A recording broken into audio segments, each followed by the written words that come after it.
स्वागत आहे तुमचं माझ्या चॅनलवर। आज आहे ना मी वटपौर्णिमा मेकअप लुक तुम्हाला दाखवणार आहे आणि अगदी सोप्या मेकअप प्रोडक्टमध्ये मी तुम्हाला छान असा मेकअप लुक करून दाखवणार आहे।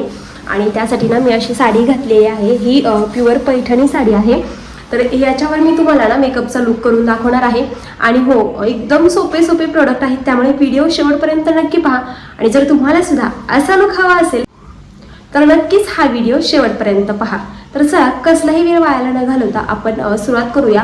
आणि हा जो मेकअप आहे तो मी प्रत्येक वेळेस मला जर बाहेर जायचं असलं किंवा कुठेही जायचं असलं, कुठला कार्यक्रम असो कुठलं फंक्शन असो, त्याच्यामध्ये हा मी असा सिंपल आणि सोबर मेकअप करते, पण एकदम छान वाटतं। आता कसं आहे ना, मोठे सण असले तरी सुद्धा जास्त मेकअप छान वाटत नाही, सिंपल आणि सोबरच मेकअप खूप छान वाटतात असो। किंवा कुठलंही एखादं आपल्याला छोट्याशा कार्यक्रमाला जायचं किंवा मोठ्या सुद्धा कार्यक्रमाला जायचं असलं तरी सुद्धा ना सिंपल मेकअपच छान वाटतं, जास्त डार्क मेकअप छान वाटत नाही। आणि आज मी तुम्हाला जो मेकअप दाखवणार आहे ना तो एकदम छान सिंपल आणि सोबर आहे। आणि जे मी प्रोडक्ट आहेत माझ्याकडे ते जर तुम्ही सुद्धा घेतले ना तर तुम्हाला दुसऱ्या कुठल्याही मेकअप प्रोडक्टची गरज पडणार नाही, त्याच्यामुळे मी तुमच्यासाठी हा सिंपल सोबर असा मेकअप घेऊन आलेले आहे। तर असं सिंपल आणि छान मेकअप ट्युटोरियल तुमच्यासोबत शेअर करणार आहे। आणि जर तुम्हाला सुद्धा माझे मेकअपचे प्रोडक्ट पाहिजे असतील तर व्हिडिओ शेवटपर्यंत नक्की पहा। तर चला आपण मेकअपला सुरुवात करूया। तर सगळ्यात अगोदर ना मी ही टिकली काढून घेते। प्रत्येकाला मेकअपचे कोणकोणते स्टेप असतात ते तर माहितीच आहे, तरी सुद्धा मी तुम्हाला परत एकदा सांगते। सर्वात अगोदर ना मॉइश्चरायझर लावायचं चेहऱ्याला, कुठलंही मॉइश्चरायझर असू द्या, खूप भारी असो किंवा सिंपल असो, पण मॉइश्चरायझर लावणं गरजेचं आहे। तर मी ना इथे निव्याचं मॉइश्चरायझर वापरते, एकदम कमीमध्ये स्वस्तात मस्त रिझल्ट देणार हे मॉइश्चरायझर आहे। आणि फक्त 145 रुपयाचं आहे, म्हणजे 150 रुपयाचं आहे। तर तुम्ही सुद्धा हे बाय करू शकता। आणि हे एक रोज सुद्धा वापरायला आपल्याला मॉइश्चरायझर लागतं। आणि मी एवढी क्वांटिटी घेते कारण की मला जास्त लागतं, मी हेच सगळीकडे लावते, गळ्याला मानेला वगैरे सगळीकडे लावत असते।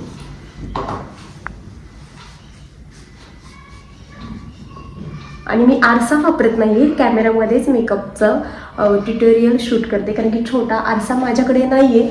आणि म्हटलं की तुम्हाला डायरेक्ट असं दाखव, कुठलीही लाईट वगैरे काही नाही आहे, तुम्ही बघू शकता की लाईट वगैरे काही नाही आहे, डायरेक्ट नॅचरल मेकअप मी तुमच्यासोबत शेअर करणार आहे। 2 मिनटं आपण छानशी मसाज करून घ्यायचं। आणि मी फॅन लावला नाही आहे कारण की तुम्हाला आवाज स्पष्ट जावा त्याच्यामुळं। त्यानंतर मी ना प्रायमर वापरायचं, मॉइश्चरायझर लावल्यानंतर प्रायमर वापरायचं, हे 2 तर एकदम मस्ट, म्हणजे गरजेचंच आहे, काही केलं तरी तुम्हाला ते वापरायचंच आहे। मी हे छोटंसंच घेत असते, इनसाइडचं आहे, तर तुम्ही बघू शकता। प्रायमरच्या बाबतीत चेंगूसपणा अजिबात करायचा नाही, कारण की प्रायमर सगळ्यात महत्त्वाचं असतं। म्हणजे आपण जे सुद्धा मेकअपचे प्रोडक्ट लावणार आहोत ते आपल्या स्किनमध्ये जाऊ नये, त्याच्यासाठी प्रायमर खूप गरजेचं असतं। आणि जर प्रायमर आपण नाही लावलं तर आपल्या चेहऱ्यावर पिंपल वगैरे येण्याचे प्रॉब्लेम असतात। तुम्ही प्रायमर आहे ना कुठलं पण घेऊ शकता, पण आपल्या बजेटमध्ये जर तुम्हाला पाहिजेत असेल तर इनसाइडचं हे एकदम बेस्ट आहे, तुम्ही ते खरेदी करा, कुठलाही साईड इफेक्ट होत नाही। माझी स्किन कॉम्बिनेशनमध्ये आहे, त्याच्यामुळे ना मला तर हे चालतं आणि बऱ्याचशा स्किनला सुद्धा हे चालून जातं, कारण की माझा मेकअपचा कोर्स झालेला आहे। पण मुलं लहान असल्यामुळे मी घरीच असते, पण माझ्या 2 मुलांमुळं आणि काही अडचणींमुळे मी तो करत नाही, त्याच्यामुळे मी घरीच असते। आणि मी माझ्यासाठी हे मेकअपचं सामान घेतलेलं आहे। तर आता मॉइश्चरायझर झालं, प्रायमर झालं, आता त्यानंतर लावायचा बेस। मी कुठलंही फाउंडेशन वापरत नाही। तर हा जो बेस आहे ना हा क्रायलॉनचा आहे, हा सिंगल बेस मी घेतलेला आहे, पूर्ण पॅलेट घ्यायची गरज नाही। आणि हा सिंगल बेस आहे ना मला 400 रुपयाला पडला आहे, पण याच्यामध्ये ना आपण 4 वर्ष म्हटलं ना तरी सुद्धा हा वापरू शकतो, तरी सुद्धा संपणार नाही, इतका मोठा हा बेस आहे। म्हणजे तुम्ही ठरवू शकता 400 रुपये 4 वर्षासाठी गेले म्हणून काहीच हरकत नाही। आणि प्रत्येकाचा स्किन टोन वेगळा असतो, त्यानुसार आपल्याला शेड घ्यायचा आहे। जर तुमची पण स्किन टोन माझ्यासारखी असेल तर मला FS 22 लागतं। आता तुम्हाला दिसतंय का नाही माहीत नाही, अशा असतात आकडे पाठीमागं, FS 22 हां। आणि मी फक्त एवढंच लावत असते, खूप जास्त मेकअप करत नाही, डार्क मला आवडत नाही। आणि तुम्हाला सुद्धा जर डार्क मेकअप आवडत नसेल ना तर तुम्ही ना हा शेड नक्की घ्या आणि मला परत आहे ना रिप्लाय करून सांगा की हा शेड कसा आहे। मी जवळजवळ माझे जेवढे काही रिलेटिव्ज आहेत, जेवढे माझ्या ओळखीचे आहेत ना, मी तेवढ्या सगळ्यांना हाच सजेशन देते की हा सजेस्ट करते की खूप छान शेड आहे, खूप छान बेस बसतो, याने अजिबात पॅची वाटत नाही. तुम्ही ना नक्की ट्राय करा.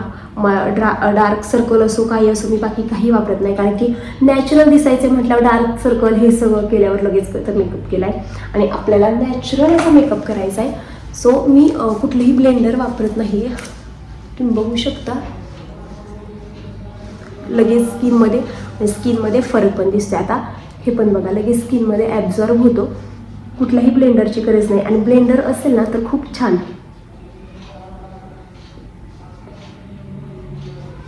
बघू शकता तुम्ही किती फरक आहे. कुठलाही कॅमेरा मी लावलेला नाही आहे, ही कुठलीही लाईट मी लावलेली नाही आहे. सिम्पल असा फक्त एक 400 रुपयाचा बेस तुम्हाला घ्यायचा आहे. तुम्हाला फरक दिसत असेल. हातानेच मेकअप करते मी, कुठला सुद्धा ब्लेंडर वापरलेला नाही आहे. आणि जर तुम्हाला काही वाटलं बाबा इथं जास्त झाले तिथं कमी झाले, आणि कानाला ना करायचं विसरू नका, नाहीतर तोंड पांढरं दिसल आणि काने ना काळे दिसतील. आणि खूप छान आहे बेस. म्हणजे मी तरी पर्सनली तुम्हाला सगळ्यांना सजेस्ट करेन, कारण की जर तुम्ही मनापासून माझे व्हिडिओ बघत असाल तर मी सुद्धा मनापासून सांगते की हा बेस खूप छान आहे, तुम्ही नक्की ट्राय करा. आणि जर तुम्हाला तुमची स्किन टोन कळत नसेल तर मला मेसेज करा, मी तुम्हाला प्रत्येकाला तुमच्या स्किन टोनला मॅच होईल असा शेडसुद्धा सांगेन. तर तुम्ही बघू शकता. आता खूप गरम होते मला बरं का, पण एकदम छान मी मेकअप करून दाखवणार आहे तुम्हाला. म्हणजे मी तरी ना कुठेही असो, कार्यक्रम असो, फंक्शन असो, सण असो,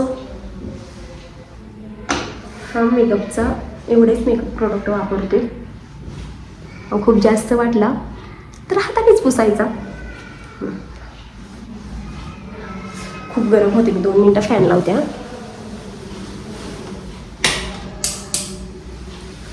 खूप गरम होते. आता आवाजामध्ये काय फरक पडला तर थोडंसं समजून घ्या. त्याच्यानंतर बनाना पावडर मी लावते. तर ही आहे ना रेनीची बनाना पावडर आहे. कसं दिसते आता मला माहीत नाही, कारण की नवीन यूट्यूबर आहे त्याच्यामुळे समजून घ्या. तर आवाजामध्ये बराचसा फरक पडला असेल. फॅन लावलाय, 2 मिनटं फक्त लावते, परत बंद करते. तर त्याच्यामध्ये काही असं येतं, एवढं मोठं पॅकेजिंग असतं ना, खरं तर माणूस याच्यातच फसतं. एवढं मोठं पॅकेजिंग असतं पण आतमध्ये एकदम थोडे प्रोडक्ट येतात. पण काही महाग आहे, पावडर ना बरीचशी महाग आहे, पण तरी पण 550पर्यंत आहे. आणि आपल्याला डिस्काउंटमध्ये भेटते ती. डिस्काउंटमध्ये मला ती काहीतरी 500 रुपयाला भेटलेली आहे. पण 4 वर्ष मेकअप प्रोडक्ट दुसरी कोणती घ्यायची गरज नाही ना, पार्लरवालीकडे जाण्याची गरज आहे. म्हणजे मी स्वतः पार्लरवाली आहे, पण मला सुद्धा ना बऱ्याच बायकांना डार्क मेकअप आवडतो, पण मला ना अजिबात डार्क मेकअप आवडत नाही. आणि ही पावडर लावली ना तर आपला ना चेहरा एकदम मॅट होतो, अजिबात कसलीही गरज पडत नाही. मी खरंच फाउंडेशन आजपर्यंत ना मी कधीच फाउंडेशन वापरत नाही, कारण की ना जर आपल्याला बजेटमध्ये घ्यायचे असतील तर प्रोडक्ट, म्हणजे आपलं बजेट जास्त नसेल तर, आणि जर तुम्हाला फाउंडेशन घ्यायचं असेल तर तुम्ही काय करायचं, हे जो मी बेस लावला त्या बेस नंतर आहे ना तुम्ही फाउंडेशन लावायचं आणि त्याच्यानंतर ही सेटिंग पावडर लावायची. म्हणजे बनाना पावडर किंवा लूज पावडर तुम्ही लावू शकता. मी हे प्रोडक्ट आत्ताच घेतले ते तर, आणि आता मला 4 वर्ष तरी कुठले प्रोडक्ट घ्यायची गरज नाही. किती जरी फंक्शन, किती जरी कार्यक्रम असले ना तर खूप झालं पावडर संपल, पण बेस बाकीचं जे प्रोडक्ट आहे ते संपणार नाही. बेस इतका चांगला आहे ना, त्याने तुम्हाला लगेच रिझल्ट जाणवेल. तर तुम्ही बघू शकता. मी फॅन बंद करते, कारण की तुम्हाला सुद्धा स्पष्ट आवाज आला पाहिजे. त्यानंतर ना हे आयब्रो फिलअप आहे, फॉरएव्हर 52चं आहे. हे माझ्या मेकअपच्या प्रोडक्टमधलं आहे. तुम्ही दुसरं कोणतं सुद्धा आयब्रो फिलअप वापरू शकता. हे मी मेकअपचे प्रोडक्ट जेव्हा घेतले होते ना तेव्हाच हे पण घेतलं होतं. बाकीच्यांची डेट संपली होती, पण याची डेट आहे त्याच्यामुळे मी हे वापरते. आणि माझे आयब्रोज तसे तर छान आहेत, काही गरज पडत नाही, पण तरीसुद्धा ना कॅमेरामध्ये बघून करते, त्याच्यामुळे थोडं समजून घ्या. फक्त मला खूप डार्क करायची गरज पडत नाही. हे ब्राऊन आहेत, ब्लॅक कलर मला अजिबात आवडत नाही आयब्रोजचा. म्हणजे ह्याचा काय म्हणतात ह्याला, आयब्रो फिलअपचा. याच्यामुळे आपण आयलायनर म्हणून सुद्धा वापरू शकतो. पण मी तुम्हाला पुढे सांगेनच की आयलायनर म्हणून मी काय वापरते. त्यानंतर आहे हे आय शॅडो पॅलेट. छोटं पण आय शॅडो पॅलेट मिळतं, ते सुद्धा खूप छान असतं. असे सुरुवातीपासून शेवटपर्यंत काही ना काहीतरी टर्निंग होतं. आणि हा माझ्याकडे एक ब्रश आहे. हा असा आहे, फ्लॅट आहे एकदम. तर आपण आहे ना अगोदर थोडासा ब्लश लावूयात. बऱ्याच जणांना ब्लश आवडतो आणि बऱ्याच जणांना आवडतसुद्धा नाही. तर मी ना हा आणि हा शेड मिक्स करून ब्लश लावणार आहे. मी हे आयशॅडो पॅलेटचं यूज ना फक्त आयलायनर लावण्यासाठी करते, कारण की आयलायनर मला दुसरं आयलायनर अजिबात लावताना मिस्टेक होती, स्वतःला जमत नाही. आणि ह्यातला ना हा जो ब्लॅक शेड आहे ना, हा ब्लॅक शेड लावते मी. आयलायनर म्हणून हा ब्लॅक शेड लावते. तर हा असा फ्लॅट ब्रश घेतला आहे, तो असा टच करायचा, असं उभा असं करायचं टच. मिस्टरांचा कॉल आलता, त्याच्यामुळे मला मध्येच स्टॉप करावं लागलं. आणि आता मी असं ठेवते, कारण की मला ना आरसा नाही. आता मी कुठल्या साईडने लावले मला ते सुद्धा आठवत नाही आहे, पण मी थोडंसं तुम्हाला ना असं दाखवते. बघू शकता किती छान सेम आयलायनर सारखं होतं. सॉरी, यामध्ये मला 2 फोन होते, त्याच्यामुळं खूप गॅप घेतला मी. पण व्हिडिओमध्ये तुम्हाला नाही समजणार, ते नाही समजून देणार. आणि मी हे आयलायनर दोन्हीकडे पण लावले. ह्याने लावले मी ब्लशनी. तर तुम्ही बघू शकता छान डोळे होतात. मला काजळसुद्धा आवडत नाही, कारण की माझ्या डोळ्याच्या खाली सगळं ते पसरतं आणि एकदम खराब लुक होतो. त्यानंतर आहे ना आय शॅडोज आपण लावूयात छान मस्त, सिम्पल पण सोबर. आणि आय शॅडोला बोटांचा वापर करायचा.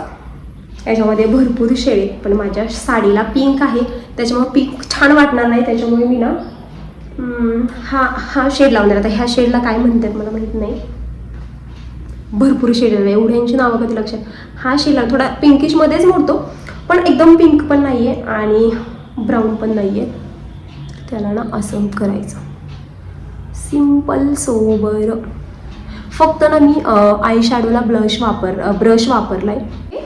त्यानंतर शिमरी कलर लावायचा आहे. एक तरी तुम्ही इथं साईडला लावू शकता, किंवा सुरुवातीला लावू शकता, किंवा मध्ये लावू शकता. पण मला मध्ये आवडतं, पर्सनली मला मध्ये आवडतं. आणि तुम्हाला सुद्धा मी मध्येच लावून दाखवणार आहे. हे बघू शकता कसं आहे याचं.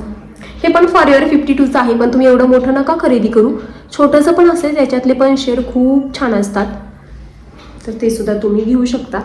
एवढं महाग घेण्याचं काही गरज नाही. हे माझे मेकअपचे प्रोडक्ट आहेत, पार्लरचा क्लास केला तेव्हा घेतलेले, त्याच्यामुळे माझ्याकडे आहेत हे. तुम्ही काही इतके महागाचे घेऊ नका, मोजकेच प्रोडक्ट घ्या, असं मला तरी वाटतं. त्यानंतर मस्करा मस्त आहे, म्हणजे इतका इम्पॉर्टंट आहे. मला तर मस्कराशिवाय मेकअप केल्यागतच वाटत नाही, कारण की इतका व्हॉल्यूम येतो, इतकं छान वाटतं ना. आणि हा मस्कारा ना स्विस ब्युटीचा आहे.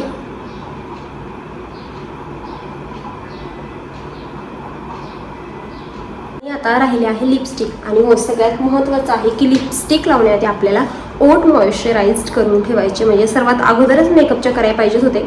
मी ही निव्हियाचं मॉइश्चरायझर म्हणजे ओठांचं लावते, निव्हिया क्रीम. आणि त्याच्यानंतर ना आपण याच्यावर लिपस्टिक लावणार आहे. आणि छान असा. आणि त्यानंतर लिपस्टिक आहे माय ग्लॅमची.